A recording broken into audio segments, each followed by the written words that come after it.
نحمده ونصلي ونسلم على رسوله الكريم اما بعد فاعوذ بالله من الشيطان الرجيم بسم الله الرحمن الرحيم الصلاة والسلام عليك يا سيدي يا رسول الله وعلى آلك وأصحابك يا سيدي يا حبیب اللہ۔ آج کا درس اخلاقیات میں عنوان گفتگو ہے نفس امارہ کی معرفت، نفس امارہ کی پہچان۔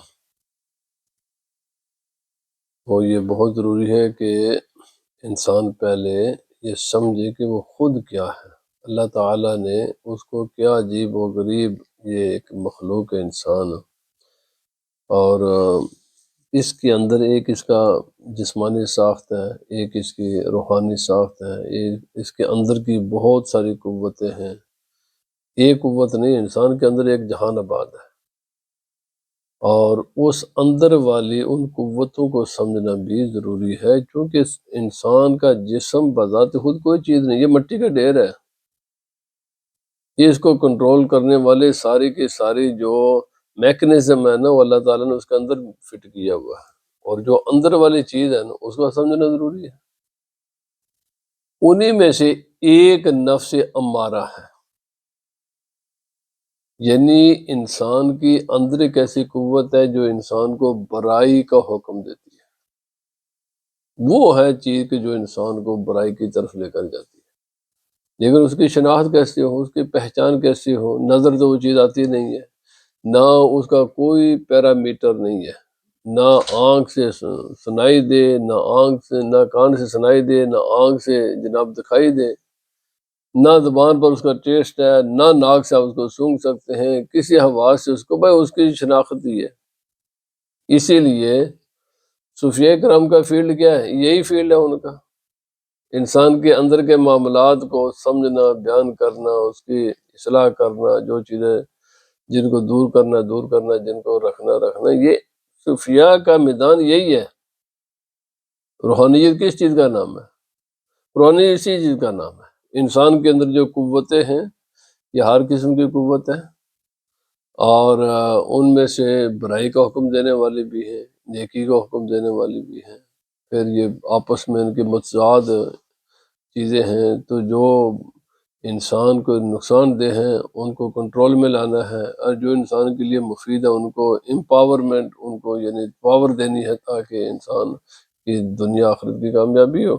تو آج نفس امارہ کی شناخت میں کرواؤں گا کہ نفس امارہ کسے کہتے ہیں،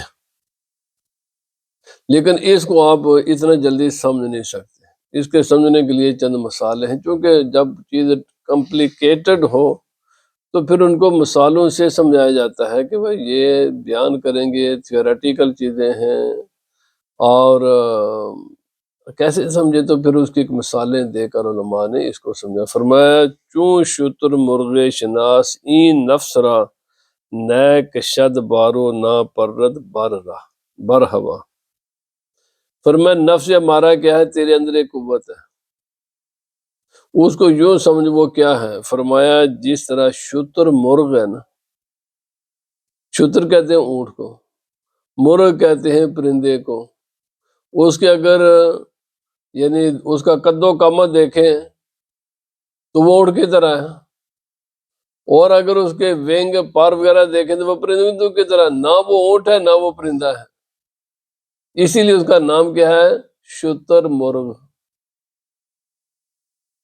فرمائے نفس امارہ کی مثال سمجھنے کے لیے شتر مرغ کو سمجھنا پڑے گا کہ وہ کیا چیز ہے۔ نہ کشد بارو نہ پرد بر ہوا،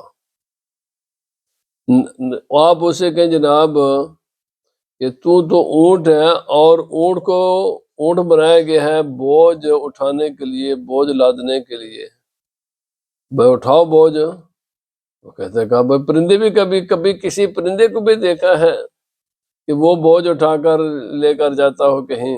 میں تو بھائی پرندہ ہوں۔ اچھا، آپ اسے کہیں گے جو پرندہ ہے تو وہ تو ہوا میں اڑتے ہیں، تو اسے کہو کہ بھائی ہوا میں اڑو، پھر وہ کہتے بیوقوف ہو، اونٹ بھی کبھی ہوا میں اڑے ہیں؟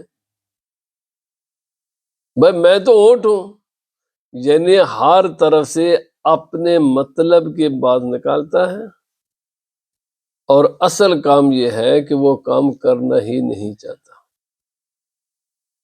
یہ سب ہیلے بہانے ہیں اپنے آپ کو مطمئن کرنے کے لیے اور دوسرے کو مطمئن اور اس کو لاجواب کرنے کے لیے۔ حقیقت نہ وہ یہ حقیقت نہیں ہے، حقیقت ایسے ہی ہے کہ وہ یہ کام کرنا ہی نہیں چاہتا۔ نفس کے اندر، انسان کے نفس بھی اندر فرمایا گر بپر گویش گوید اشترم ور نہیں بارش گوید طائرم۔ اگر اس کو تو کہے کہ اڑ تو وہ کہتا ہے میں تو اونٹ ہوں، اور اگر تو رکھے اس پر بوجھ، بھائی بوجھ اٹھاؤ تو کہتا ہے میں تو پرندہ ہوں۔ دونوں طرف سے اپنا مطلب پورا کر لیا اس نے، اصل مقصد کو کام ہی نہیں کرنا چاہتا۔ یا فرماتے ہیں کہ اس کی دوسری مثال ہے، چوں گیاہ زہر رنگش دل کش است لیک تامش تلخ و بویش ناخوش است۔ یہ اس کی مثال آپ فرماتے ہیں اس گھاس کی طرح ہے، اگر تو اس کا رنگ دیکھیں، بے شمار ایسی جڑی بوٹیاں گھاس ہیں کہ جن کو نظر آنے میں بہت خوبصورت ہوتی ہے، لیکن اگر آپ اس کو زبان پر رکھیں تو انتہائی کڑوی،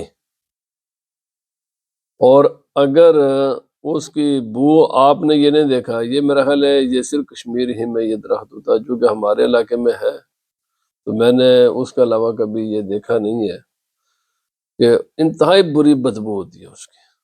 اب میں نے یہ کشمیر کے علاوہ کہیں بھی نہیں دیکھا کہ ایسا درخت ہو جس میں بدبو بھی ہو، اور ہوتا ہے ویسے اس کو نظر میں نا دیکھنے میں بڑا خوبصورت ہوتا ہے، ویسے بے شمار آپ کو پودے نظر آ جائیں گے جو دیکھنے میں تو بہت خوبصورت ہیں، لیکن نہ ان کا ذائقہ اچھا نہ ان کی خوشبو اچھی۔ نفس بھی ایسے ہی ہے، اس کی کوئی کام اچھا نہیں ہے، لیکن انسان پسند کرتا ہے ان چیزوں کو۔ فرمایا گار باطاعت خانیش سستی کند لیکن در معصیت چستی کند۔ اب آپ فرماتے ہیں دو مثالیں دے کر آپ نے فرمایا نفس بھی اسی طرح کی چیز ہے۔ اب اگر دیکھنا ہے تو اپنے آپ پر دیکھ کہ تیرے اندر نفس ہمارا ہے یا نہیں ہے۔ فرمایا اگر تو اسے کہے کہ بھائی عبادت کرو، اللہ کی فرما برداری کرو، نبی پاک صلی اللہ علیہ وسلم کے احکام پر چلو، بڑا سست ہو جائے گا، اور اگر اسے گناہ کی طرف لے جاؤ تو بھاگ کر جائے گا۔ یاد رکھیں دنیا میں کام نہ عبادت آسان ہے بظاہر، نہ گناہ آسان ہے، کام دونوں مشکل ہے، ٹائم دونوں پر لگتے ہیں، حرکت دونوں ہی میں ہے، لیکن نفس بھاگتا ہے کدھر ہے؟ گناہ کی طرف۔ ایک مجھے گناہ دکھا دو کہ جس میں حرکت نہیں ہے، جس میں محنت نہیں ہے، لیکن بھاگتا کدھر ہے؟ انسان کو لے کر کدھر جاتا ہے؟ گناہ کی طرف۔ حالانکہ بالکل ہزاروں ہزاروں میں مثالیں دے سکتا ہوں، ورنہ یہ مضمون لمبا ہو جائے گا۔ یعنی اندازہ لگائیں کہ سب سے آسان کام نیکیاں ہیں، تمام نیکیاں آسان ہیں۔ نکاح آسان ہے، لیکن آج ہم نے کس کو اس کو مشکل بنا دیا، زنا کو آسان کیا ہوا۔ کس نے کیا ہے؟ اسی نفس نے کیا ہوا نا۔ دینی تعلیم فری ہے، دوسری تعلیم میں جب ان کی فیسیں سنیں تو انسان حیران رہ جاتا، بھاگتا کدھر انسان ادھر ہی۔ ہر کام ایک دو نہیں، آپ کو ہزاروں ہزاروں مثالیں مل جائیں گے۔ تمام روئے زمین کا کوئی بھی ڈاکٹر پوچھ لو نا، ہر عقل ڈاکٹر کہ بھائی کھانے کم کرو، کھانے کنٹرول کرو، کھانے کنٹرول کرو، یہ ساری بیماریاں ادھر ہی سے آتی ہیں۔ آدمی بھاگتا ہے کدھر ہے؟ ادھر ہی۔ روزے پر نہیں مانتا، یعنی جس چیز میں شفا ہے، آسان ہے، محنت بھی نہیں ہے، کچھ بھی نہیں ہے، کوئی ذرہ برابر، ادھر نہیں، بالکل انسان کا نفس جاتا۔ جدھر تباہی ہے ادھر بھاگتا ہے۔ آپ کو ہزاروں مثالیں ملیں گی۔ ہم کہتے ہیں نا کہ کوئی نیکی مشکل ہے میرے بھائی، ایک دنیا کا غلط کام دکھا جس میں عبادت کی نسبت آسانی ہے۔ اچھا، آرام کے ساتھ شادی کرنا آسان ہے؟ یہ جو کچھ بکواسات ہم کرتے ہیں یہ آسان ہے؟ آسان کیا ہے بھائی؟ ظاہر بات ہے عبادت نیکیاں آسان ہوتی ہیں، لیکن نفس انسان کو کدھر لے کر جاتا ہے، اور انسان کہتا ہے کہ نہیں یہ مشکل ہے۔ اصل میں یہ سب نفس کی شرارتیں ہیں، انسان کو احمق بنایا ہوا ہے۔ قرآن پاک میں آپ سورہ فرقان میں یہ جو نا خواہشات انسان کی عقل کو اندھا کر دیتی ہے، انسان میں سوچنے سمجھنے کی صلاحیت ختم کر دیتی ہے۔ انسان جیسے ان دنیا یہ فزیکل آنکھوں سے اندھا ہوتا ہے نا، خواہشات بھی سوچنے سمجھنے سے محروم ہو جاتا ہے، وہ محروم کر دیتی ہیں یہ چیزیں، انسان کو اندھا ہو جاتا ہے، بے وقوف ہو جاتا ہے، پھر زہر کو تریاق سمجھتا ہے اور تریاق کو زہر سمجھتا ہے، اپوزٹ سمجھتا ہے۔ جیسے آج کل یہ سب جو ہلاک طبقے کو پڑھا لکھا کہتے ہیں، اور جو پڑھے لکھے لوگ ہیں ان کو جاہل کہتے ہیں۔ اصل یہ نفس کی شرارتیں ہیں ساری، یعنی جو لوگ پڑھے لکھے ہیں وہ جاہل ہیں، اور جو جاہل ہیں وہ اپنے آپ کو پڑھا لکھا کہتے ہیں۔ بالکل الٹا ہے، یہ کرتا ہی ایسا کام ہے۔ فرمایا نفس را آن بہ کے در زنداں کنی، ہر چے فرماید خلاف آن کنی۔ اس ظالم نفس کا بہتر ہے کہ اس کو قیدی بنا کر رکھ، یہ تیری قید میں رہے، اس کو بند کر۔ اور فرمایا جو تجھے کہ نا بس آسان، میں نے کہا جس کو کوئی لمبی چوڑی ضرورت نہیں نا، آسان علماء نے یہاں بھی انہوں نے بھی یہی بیان کیا ہے، اگر کوئی لمبی چوڑی بات نہیں ہے نا جی کہ وہ علم نہیں پڑھنا چاہتا، آسان سی بات ہے، جو بھی اندر سے آواز آئے نا اللہ کے نافرمانی کی، بس اس کے خلاف کر۔ آسان کام یہ ہے کہ نفس کے اپوزٹ چل ہمیشہ ہی، ہر بات میں۔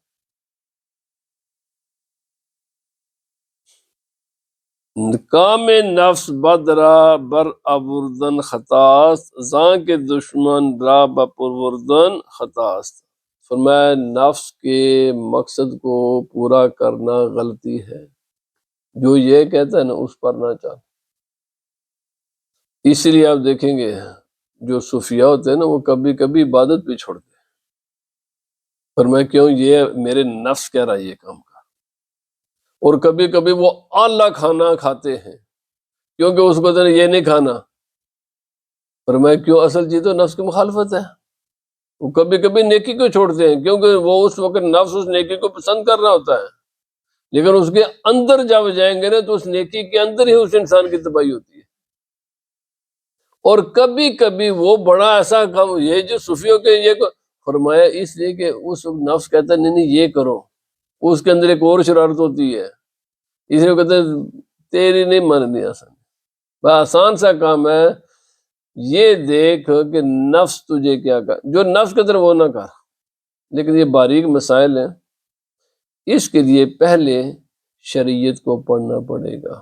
یہ ضرور اکیلے آپ کو پتہ کیسے چلے جو نفس مجھے کہہ رہا ہے یہ صحیح بھی ہے یا نہیں؟ اس کا پیمانہ قرآن و سنت ہے، اس کا پیمانہ شریعت ہے۔ جو جب نفس کی کوئی آواز آئے نا، تجھے کیسے پتہ چلے یہ تیری جو آواز ہے یہ گناہ کی آواز ہے یہ نیکی کی آواز ہے؟ اس کو تول شریعت کے ترازو پر۔ اگر وہ اور میں یاد رکھیں یہاں پر دو باتیں میں یاد کر دوں، وقت نہیں ہے بات لمبی ہو جائے گی۔ ایک ہے عبادت، ایک ہے اطاعت۔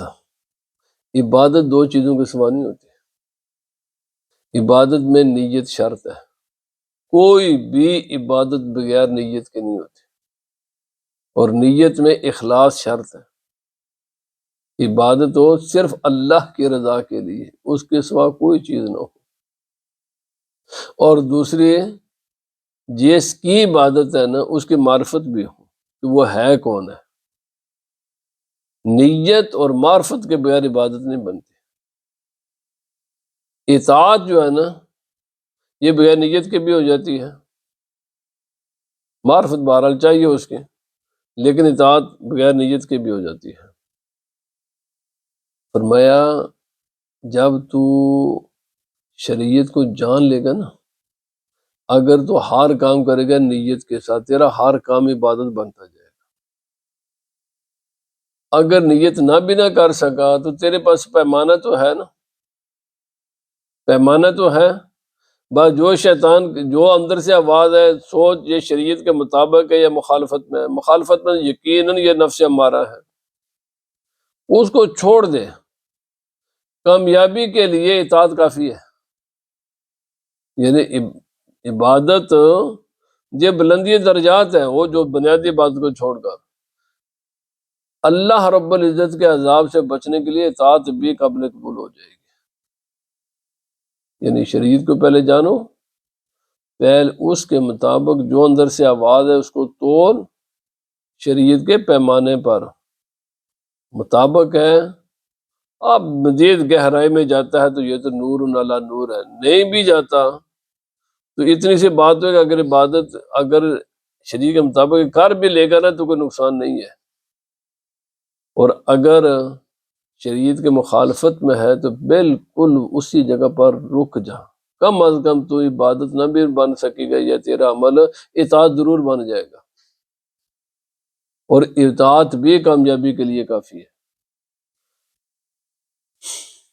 فرمایا نیس درمانش بجز جو و عطش، تا کے سازی رام اندر تعطش۔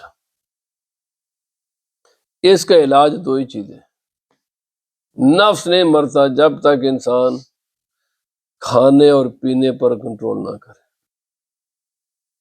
فرمایا اس کے علاج کھانے پہ یاد رکھیں، تمام صوفیہ سب کے سب اس پر متفق ہیں، ایک کی موت میں دوسرے کی زندگی ہے، ایک کی موت میں دوسرے کی زندگی ہے۔ نفس کو مارو گے تو روح زندہ ہوگی، اور روح کو مارو گے تو نفس زندہ ہوگا، ایک کو مارنا ہے۔ اب یہ فیصلہ انسان نے کرنا ہے۔ امام غزالی علیہ الرحمہ نے فرمایا جب یہ ظالم پڑتا ہے نا، جب یہ طاقتور ہوتا ہے نا، تو سارے عبادت کرنے والے اعضاء کمزور ہو جاتے ہیں، اور جب یہ کمزور ہوتا ہے نا، وہ سارے اعضاء جو عبادت میں استعمال ہوتے ہیں نا وہ طاقتور ہو جاتے ہیں۔ ایک کی کمزوری دوسری کی قوت ہے، پیٹ کی کمزوری تمام اعضاء کی قوت ہے، اور پیٹ کا قوت تمام اعضاء کی کمزوری ہے، اپوزٹ ہے یہ نظام۔ فرمایا سوائے بھوک پیاس روزہ رکھنے کے اور کھانے کو کنٹرول کرنے کے، آدمی کہ میں کھانے کو تو کنٹرول نہیں کروں گا تو نفس کو میں مار دوں، یہ بھائی نہیں مرے گا۔ یہ پہلی شرط اس کی یہی ہے، کیونکہ تمام چیزیں جڑی ہوئی ہیں کھانے کے ساتھ، کم خوردن کم خفتن کم گفتن۔ انسان جب کھانا کم کرتا ہے تو پھر سوتا کم ہے، جب سوتا کم ہے تو پھر سوچتا زیادہ ہے، جب سوچتا زیادہ ہے تو پھر یہ لا یعنی گفتگو کم ہو جاتی ہے، اور جب یہ گفتگو کم ہوتی ہے تو پھر غور و فکر کے دروازے کھلتے ہیں۔ اللہ تعالیٰ توفیق دے۔ فرمایا پھر جا کر یہ تیرے ساتھ موافقت کرے گا عبادت میں۔ فرمایا چون شتر در راہ در آئی و بار کش، بار اطاعت بر در جبار کش۔ فرمایا اس کو اپنے آپ پر سوار نہ کر، اس کو اسی نفس کو تو اپنا اونٹ بنا لے۔ یہ شتر مرغ ہے نا، تو مرغ کو ہٹا نا، اس کو بنانا اپنا اونٹ، خود سوار ہو اس پر، تو اس کے مرضی کے مطابق نہ چلے، یہ تیری مرضی کے مطابق چلے۔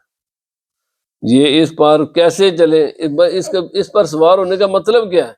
فرمایا اس پر نیکی کا بوجھ رکھ، کوئی 24 آور میں لمحہ فارغ ہی نہ رہنے دے، فیل کر دے نیکی کے ساتھ۔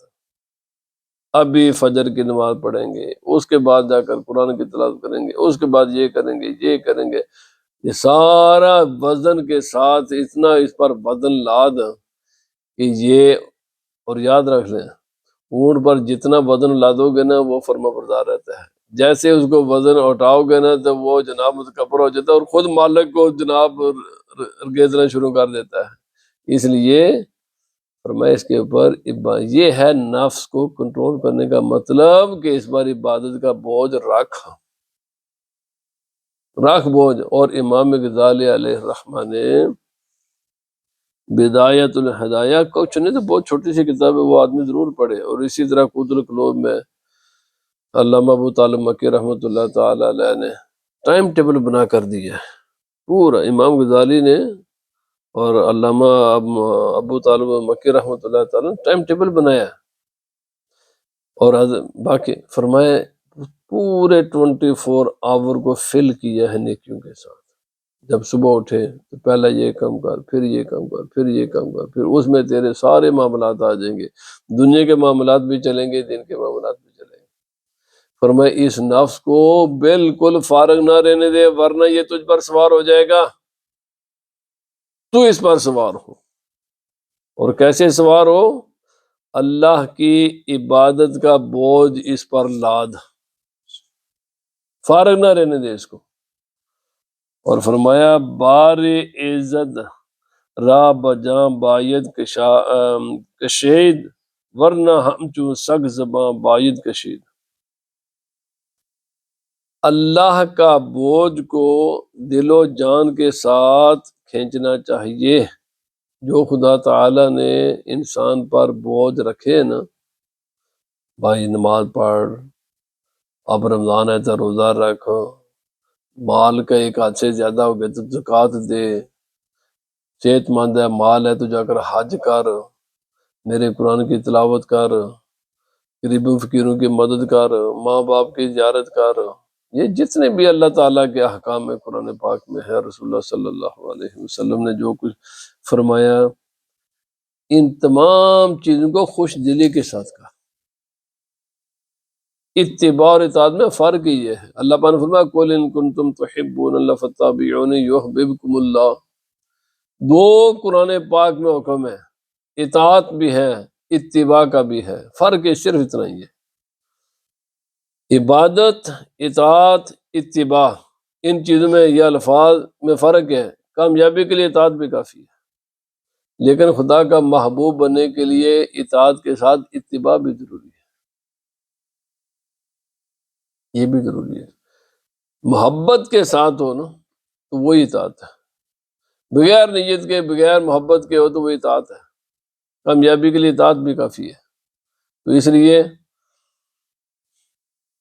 آپ فرماتے ہیں اللہ کے جو بوجھ اللہ نے تیرے کندھوں پر رکھے نا، جو ذمہ داریاں تجھے دی ہیں، خوش دلی کے ساتھ ان کو کھینچ۔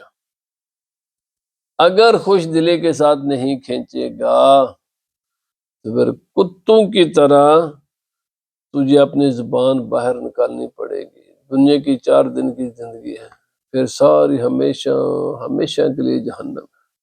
وہاں تو روئے گا، چیخے گا، چلائے گا، زبان باہر نکالے گا، باہر تیری زبانیں آئیں گی، تجھے ساری زندگی کتے کی طرح پھر چیخنے چلانے کے سوا کچھ بھی نہیں ہے۔ آج وقت ہے، عبادت کر، خدا تعالیٰ کی اطاعت کے ساتھ اتباع کر رسول اللہ صلی اللہ علیہ وسلم کی، اور خدا کی عبادت کر، عبادت کر۔ وہ عبادت تب دل و جان سے ہوگی، تیری نیت بھی ٹھیک ہو، تجھے یہ معلوم بھی ہو کہ میں کس کے حکم کی بجاوری کر رہا ہوں، اور محبت بھی ہو دل میں، نماز کے ساتھ محبت ہو، روزے کے ساتھ محبت ہو، حج کے ساتھ محبت ہو، یہ بوجھ نہ ہو۔ نبی پاک صلی اللہ علیہ وسلم فرمایا قیامت کی نشانی میں سے ایک نشانی یہ بھی ہے کہ زکوٰۃ کو لوگ ٹیکس سمجھنا شروع کر دیں گے، یعنی دیں گے تو اسے پر بڑے، یعنی دل کو ذرا تھوڑا سا نہیں کیا کرے۔ فرمایا نہیں، خوش دلی کے ساتھ دو، خوش دلی کے ساتھ دیا کرو۔ فرمایا ہار کے گردن میں کشد زیں بارہا، باشد از نفری برو امبارہا۔ جو بھی آدمی اس بوجھ سے اپنی گردن کو کھینچتا ہے، نماز نہیں پڑھتا، روزہ نہیں رکھتا، ماں باپ کے ساتھ برا ہے، پڑوسی کے ساتھ برا ہے، جتنے اللہ رب العزت کے حکام ہے، وعدہ کی پاسداری نہیں کرتا. یہ جتنے اللہ رب العزت کے احکام ہے قرآن پاک میں، رسول اللہ صلی اللہ علیہ وسلم جو فرمایا جو بھی اس سے کھینچتا ہے نا گردن، فرمایا باشد از نفری برو انبار خاں، پھر اس کو آج اس نے کس وزن کو اٹھانے سے اپنے یعنی کندھا پیچھے کیا ہے اللہ کے احکام فرما برداریوں کے پیچھے، فرمایا پھر اس کو عبد العباد تک نفرت کا بوجھ اٹھانا پڑے گا. عبد العباد تک انسان چیخے گا، چلائے گا جہنم میں، پھر کنارے پر آئے گا تو فرشتے ماریں گے پتھر اس کو، جب خبیث پیچھے جا، وہ وہاں پر کتوں کی طرح چیخے چلائے گا. اگر کتوں کی طرح جہنم میں چیخنے چلانے رونے سے بچنا چاہتے ہو تو فرمایا آج آسان سا کام ہے، یہ تھوڑا سا بوجھ اٹھا لو. وہ ہمیشہ ہمیشہ کے کتوں اور خنزیروں کی طرح اپنی زبان باہر نکالنے سے بہت بہتر ہے یہ چند کتنا بھائی ہے. بلوغت سے پہلے تو یہ چیزیں لازم نہیں، بلوغت کے بعد ایک عبادت ہے جو سب کے لیے لازمی ہے، ہر حال میں لازمی، وہ صرف ایک نماز ہی ہے. جو روزے ہیں وہ بھی بیماروں کو رخصت ہے، مسافروں کو رخصت ہے، عورتوں کو رخصت ہے، کئی معاملات میں رخصت ہے، اس میں کتنی رخصتیں ہیں. چلو اللہ نے سب چیزیں پہلے پورا کرے گا تو خدا حکم دیتا نا روزہ رکھ، اٹھا لے ان وزنوں کو. یہ جو اللہ تعالیٰ کے ذمہ داریوں کے بوجھ تجھ پر خدا نے رکھے ان کو اٹھا لو. فرمایا ان کو اٹھاؤ، یہ تیرے لیے بہتر ہے. نہیں اٹھائے گا آج یہ چھوٹا چھوٹا بوجھ نہیں اٹھائے گا، کل فرشتوں کی، انسانوں کی، خدا کی نفرت کا بوجھ تجھے اٹھانا پڑے گا. اب تیری مرضی ہے تو اس وزن کو اٹھاتا ہے یا چھوڑتا ہے. دنیا میں تو کوئی کسی کو مجبور نہیں کر سکتا. ہم کہہ ہی سکتے ہیں. میں روزانہ یہاں نمازیوں سے بھی بچوں سے بھی کہتا ہوں بھائی میرا کام صرف زبان سے کہنا ہے، عمل کروانا میرا کام نہیں ہے. ہمارا کام ہے بالکل بالتفصیل معاملات کو قوم تک پہنچا دینا، اور علماء کا کام یہی ہے، انبیاء کرام نے یہی کام کیا ہے، ٹیچر کا کام یہی ہے، بتا دینا. یہ ہے حقائق، بالکل تفصیل کے ساتھ کھل کھلا کر بتا دیا یہ ہے سیدھی راہ، چلنا ہے تو اس میں تمہارا اپنا نفع ہے. نہیں چلو گے تو اس کے جو نتائج ہیں یہ تم نے خود ان کا سامنا کرنا ہے. اللہ پاک ہمیں بھی توفیق عطا فرمائے. اللہ تعالیٰ ہم جو کہتے ہیں اللہ تعالیٰ خود ہمیں اس پر عمل کی توفیق عطا فرمائے. اور اس کے بعد ہر انسان کو اپنے آپ کو پہچاننے کی توفیق عطا فرمائے. اس دنیا کے خواہشات کو اپنے اوپر اتنا غالب نہ کر دے، اتنا غالب نہ کرے کہ اللہ تعالیٰ کے حکام ہی بھول جائے. پتہ ہی نہیں ہے، مال کے پیچھے، اولاد کے پیچھے، دنیا کے پیچھے بھاگا بھاگا بھاگا بھاگا بھاگا، ساری زندگی اسی کام کے پیچھے لگا رہا، اور خبر ہی نہیں ہے کہ یار میں نے کہیں جانا ہے، اس دنیا کو چھوڑنا ہے. یہ 40-50 سال کا سارا ہی پیریڈ ہے. میں سچی بات کرتا ہوں، اب میری کتنی زندگی ہوگی ایسے پتہ لگتا ہے خواب ہے. اور یقین کریں میں خود اب ہر آدمی سوچیں پیچھے جو گزر چکا ہے خواب کی طرح نظر آتا ہے، اور اتنا کوئک گزر گیا ہے کہ پتہ ہی نہیں ہے اب رہ کیا گیا ہے. اگلے لمحے موت آ سکتی ہے، اور نہ بھی آئی تو رہ کے پیچھے کیا گیا ہے. جو کائنات کے سارے انسان جس عمر میں جا کر چلے جاتے ہیں اس میں تو ہم پہنچ گئے ہیں نا. رہ گیا خواب کی طرح گزر جاتا ہے یہ سارا وقت. اس لیے اللہ تعالیٰ ہمیں یقیناً ہم اللہ رب العزت کی عبادت کا حق ادا نہیں کر سکتے، پر جتنی ہماری قوت طاقت ہے وہ تو کرے. اللہ پاک ہمیں عمل کی توفیق